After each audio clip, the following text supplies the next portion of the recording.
ఏం చెప్తుంది భూభారతి చట్టం సెక్షన్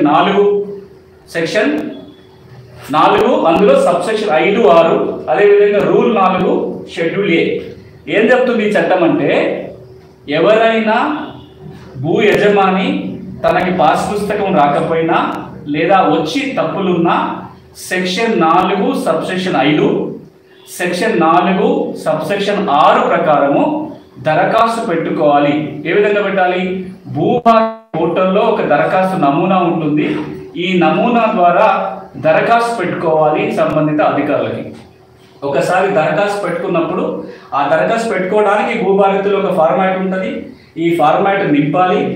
దాంతో పాటుగా ఆ భూమి మనది అని చెప్పే ఆధారం ఏదన్నా అంటే పాత పాస్ పుస్తకము, అది ఇంటి పంపించిన తోక పుస్తకం కావచ్చు, 71 చట్టం కింద 2 పుస్తకాలు కావచ్చు, ధరణి కింద వచ్చిన పాస్ పుస్తకం కావచ్చు, పహానీ నకళ్ళు కావచ్చు, లేదా ఏదైనా రిజిస్టర్ దస్తావేజులు కావచ్చు, ఆ భూమి మనది అని చెప్పే సాక్ష్యాధారాలను కూడా ఈ దరఖాస్తుతో పెడితే ఈ విధంగా వచ్చిన దరఖాస్తులని కొన్ని రకాల సమస్యలు ఆర్డీఓకి, మరికొన్ని రకాల సమస్యలని జిల్లా కలెక్టర్ పరిష్కారం చేయాలని చెప్తుంది రూల్ 4.